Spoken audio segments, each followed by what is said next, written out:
You believe the great men of the Gilded Age built their empires on steel and sweat, on ruthless ambition. That is only half the story. Their true fuel was the dreams of the poor. Before you close your eyes tonight, you must understand what can be taken from you in the dark. This channel is not a bedtime story. It is the secret history of the night. If you cherish the sanctity of your own mind, turn back now. But if you are ready to learn who truly profits from your exhaustion, then subscribe. Show us you are not afraid of what you might find in your own dreams.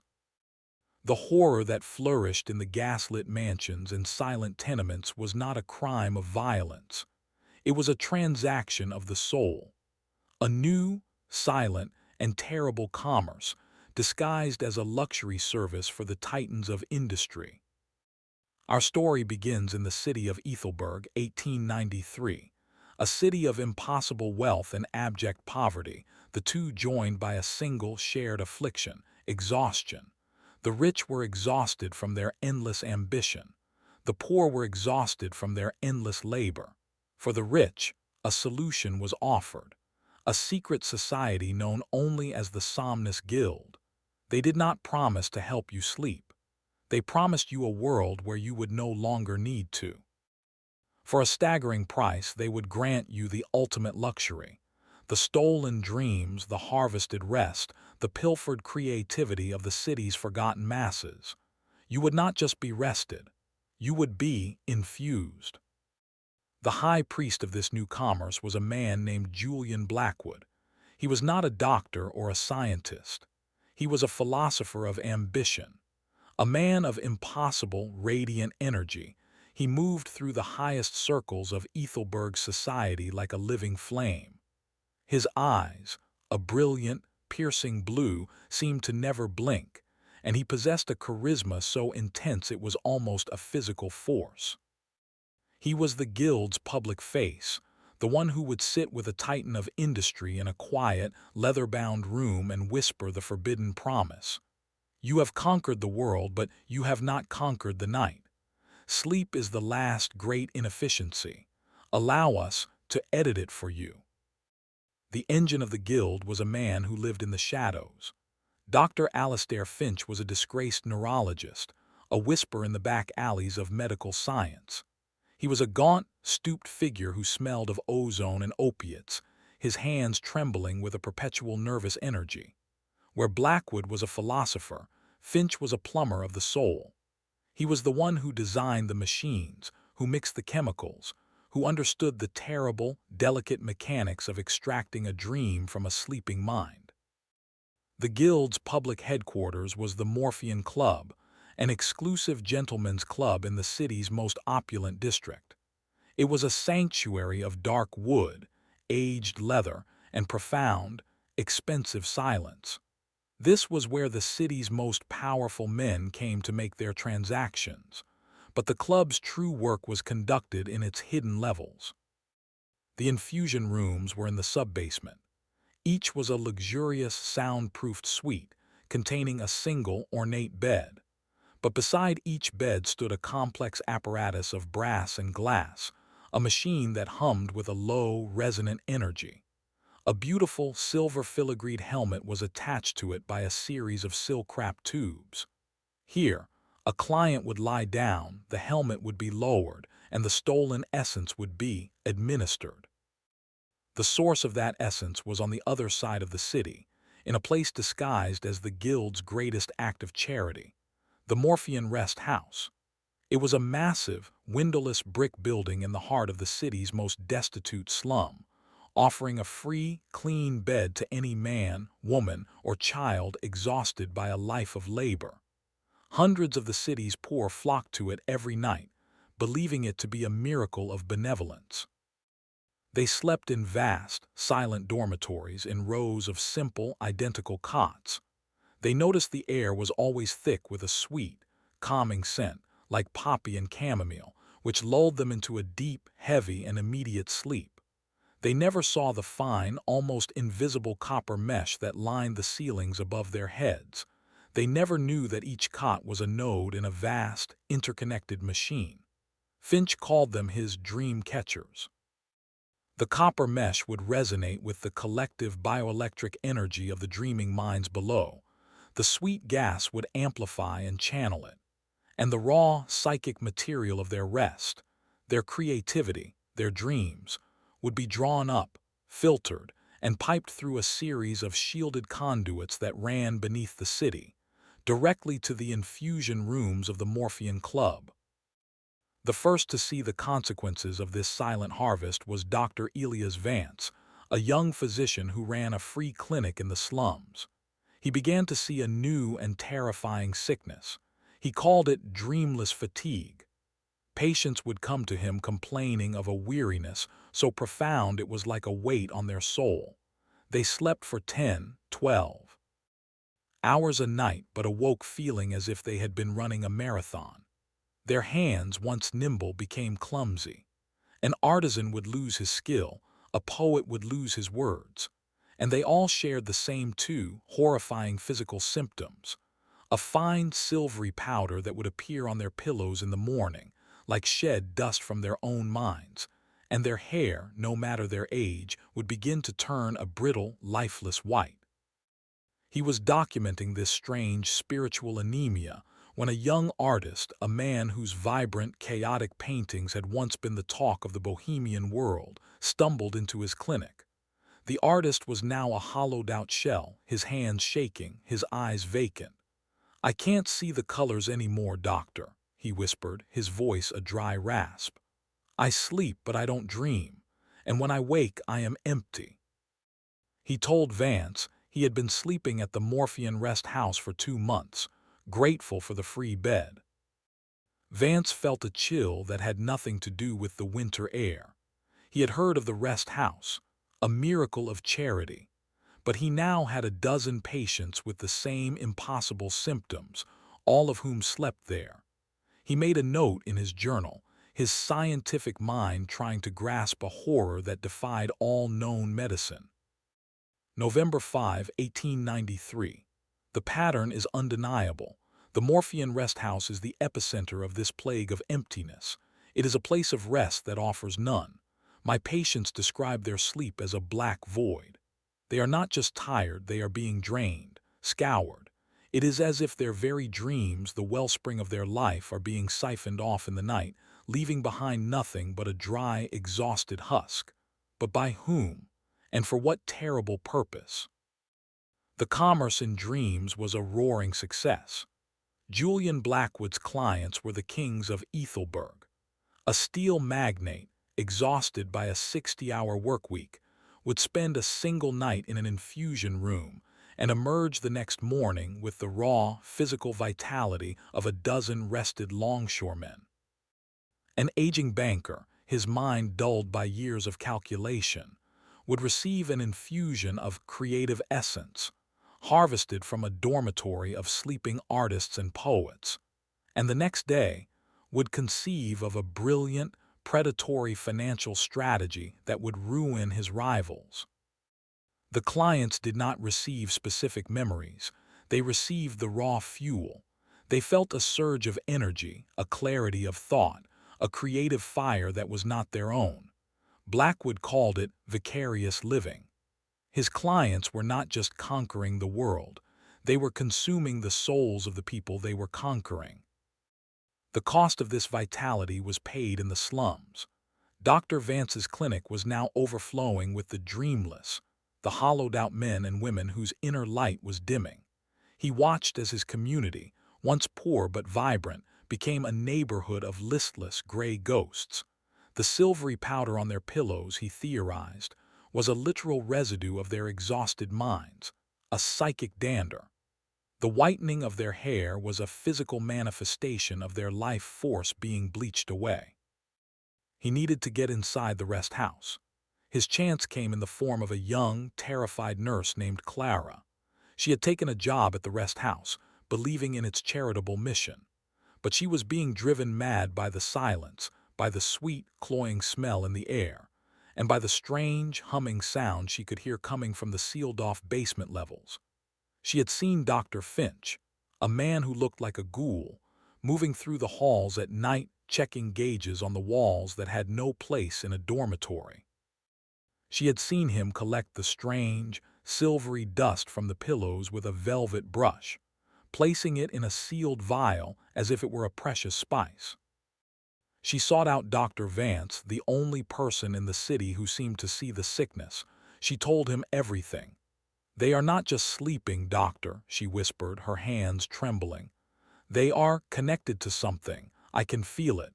The entire building hums. It feels like a machine that is feeding on them." Vance knew this was his only chance. He gave Clara a small, sealed container. "Get me a sample of the air from one of the dormitories," he instructed. "And if you can, a sample of that dust. Be careful.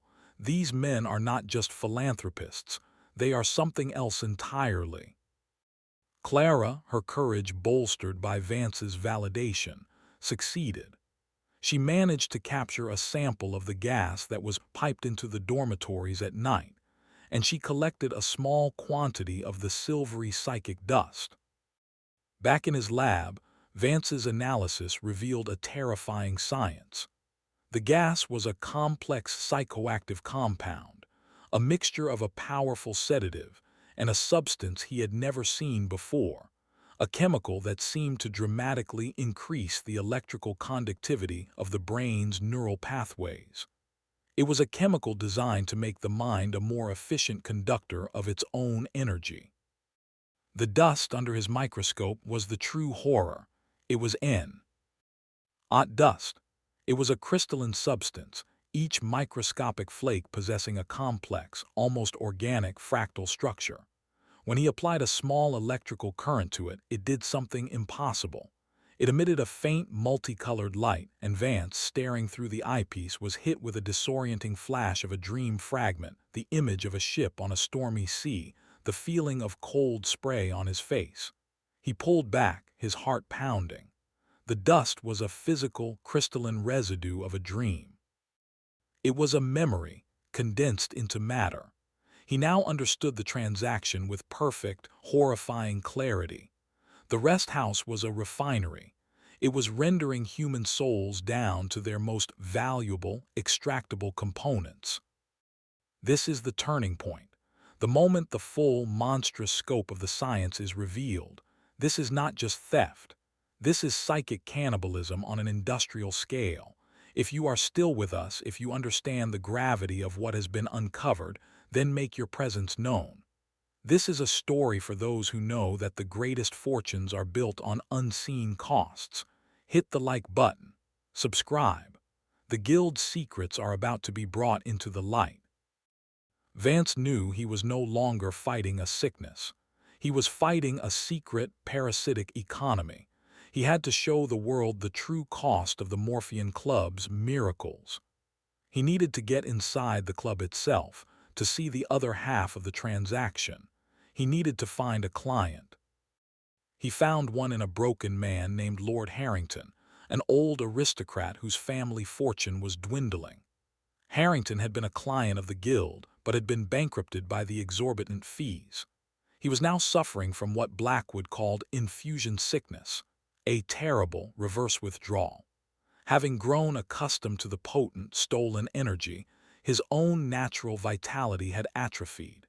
He was now more exhausted, more depleted than any of the slum dwellers in Vance's clinic. He was a husk, burned out by a fire that was not his own. Harrington, with nothing left to lose, agreed to help. He provided Vance with the layout of the Morphean Club, the schedule of the infusions, and the name of its most powerful and addicted client, the railroad baron, Alastair Finch himself. Finch, the Guild's patron, had become its greatest consumer, his empire now running entirely on the stolen dreams of the poor. The plan was a desperate gambit, a strike at the heart of the Guild's monstrous circulatory system. Vance knew he could not stop the harvest at the rest house. It was too vast, too protected. He had to sever the connection. He had to poison the well. His weapon was the psychic dust itself. Working day and night in his lab, he began to experiment with the crystalline dream residue. He discovered that while a single dream fragment was disorienting, a mixture of a dozen, all stimulated at once, created a chaotic sensory overload, a psychic scream. He began to painstakingly mix the dust from a dozen different patients, the nightmares of a shell-shocked soldier, the anxieties of a starving mother, the grief of a widow, into a single, potent and volatile compound. He was creating a psychic poison, a concentrated dose of raw, unfiltered human suffering. The delivery system was to be Lord Harrington. He still had access to the Morphean Club, his membership not yet officially revoked. He would carry the poison. Stefan, the grieving guard whose daughter had been a victim, and who now served as Vance's loyal protector, would provide the muscle. Their target was the central filtration nexus in the club's sub-basement, the point where the raw dream essence from the rest house was purified before being piped to the infusion rooms. The night of the operation was the night of the annual Industrialists' Ball, an evening when every titan of Ethelberg's industry would be at the Morphean Club, hungry for an infusion to fuel their celebrations. Alistair Finch himself was scheduled for a private, high-potency session. Harrington, his face a gray mask of death, entered the club. He was a ghost at the feast, ignored by the vibrant, energized men who had once been his peers. He made his way to the lower levels, feigning a need to visit the steam baths. He met Stefan in a service corridor. Together, they overpowered a lone technician and gained access to the filtration chamber. The chamber was the physical heart of the guild. It was a place of humming glass tubes, bubbling chemical vats, and a central, massive copper sphere where the psychic energy coalesced. Stefan stood guard while Harrington, his hands trembling with a mixture of terror and grim satisfaction, opened a valve and poured Vance's psychic poison into the main filtration tank. The effect was not immediate.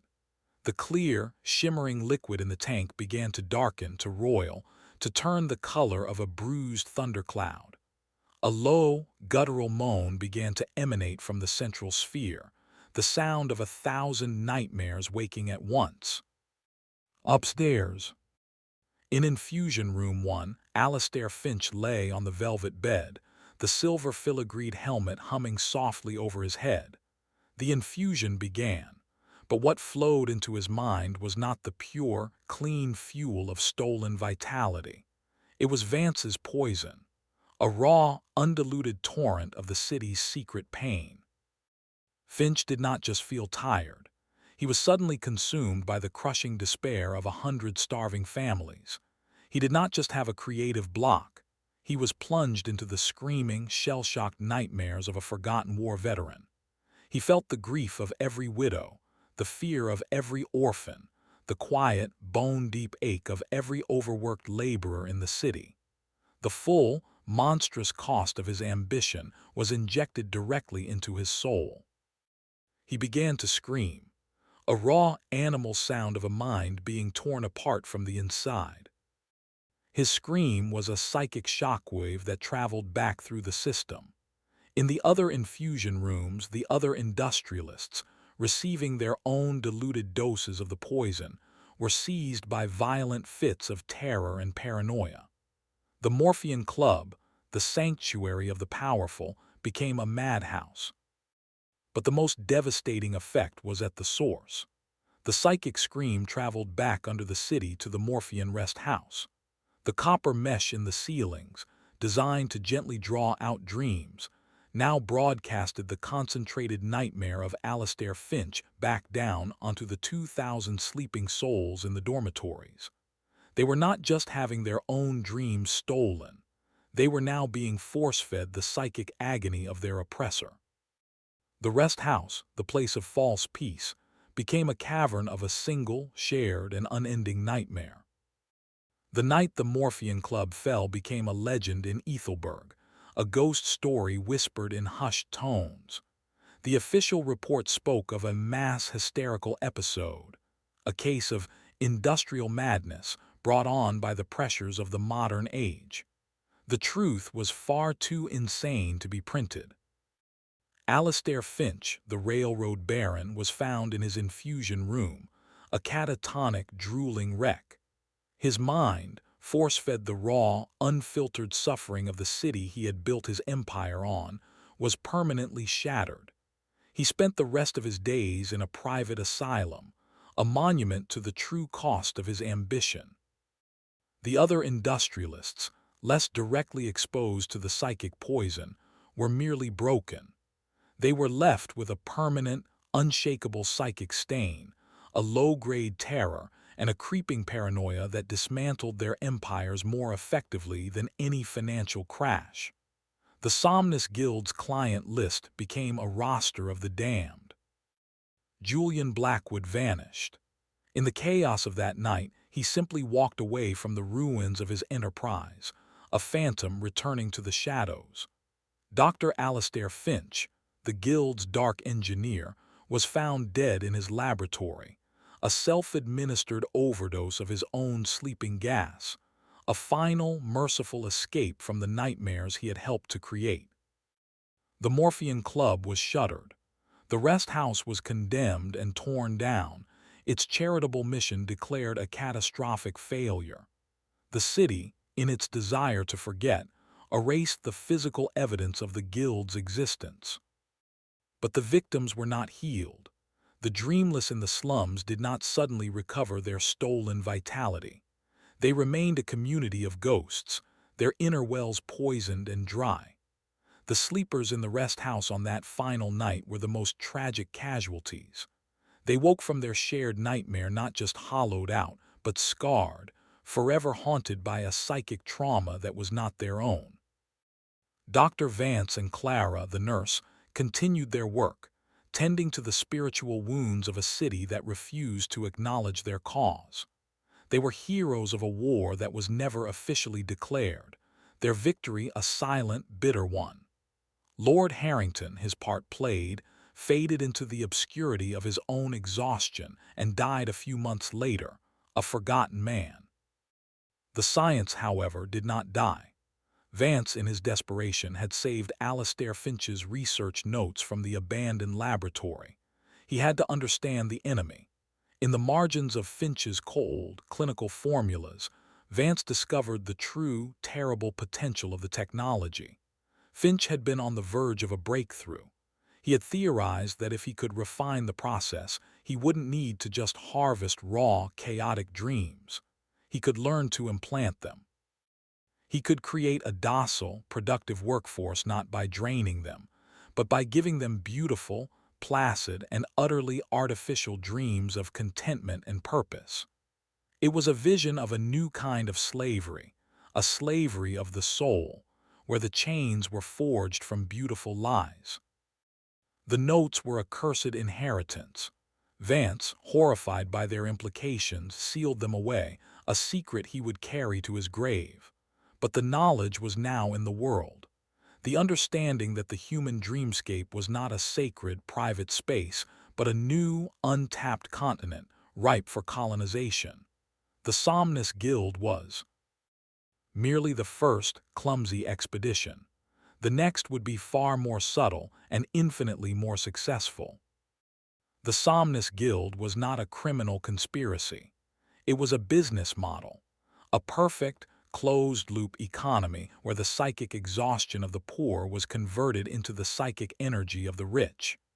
It was the purest, most literal expression of capitalism ever conceived, a system where the dreams of one class directly fueled the ambitions of another. Blackwood and Finch were not monsters, they were pioneers. They saw the human subconscious not as a realm of mystery and spirit, but as an untapped natural resource, a vast, fertile wilderness waiting to be industrialized. The rest house was their mine. The Morphean Club was their power station. The clients were their shareholders. Do not think for a moment that this business has closed. It has merely evolved. The technology is no longer so crude as brass helmets and gas-filled dormitories. The Morphean Rest House is the endless, exhausting scroll of your social media feed, a place you go to for rest and distraction, but which leaves you feeling drained, hollowed out, your attention and emotional energy harvested by a silent, invisible machine. The dream catchers are the cookies and trackers that follow you across the internet, gathering the raw material of your desires, your fears, your hopes. The infusion rooms are the targeted advertisements, the curated content, the political messages that are fed back to you, infused with the collective energy of a million other minds, designed to make you feel energized, certain, and outraged. You are not just being sold a product. You are being infused with an agenda, powered by the stolen psychic energy of the entire network. The dreamless fatigue is the defining malady of our age. It is the burnout, the anxiety, the feeling of being perpetually tired but unable to truly rest.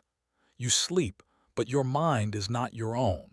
You are dreaming their dreams. Now it is time to wake up, to declare that your mind is not a resource to be mined. In the comments below, it is time to close your account with the Somnus Guild. State your intention twice as a binding contract with yourself. My dreams are my own. My dreams are my own. This is not a comment. It is an act of secession, a declaration that your inner world is a sovereign territory. If you are ready to continue this work, to learn to identify the modern dream catchers, and to build a sanctuary for your own mind, subscribe. Activate the notification bell, for the Guild's work is 24 hours a day, and it thrives in your exhaustion. Share this with one other person who you know is tired of being tired, who is ready to dream their own dreams again. They have convinced you that your exhaustion is a personal failure. We are here to show you that it is a business plan, and we are here to show you how to default on their loan.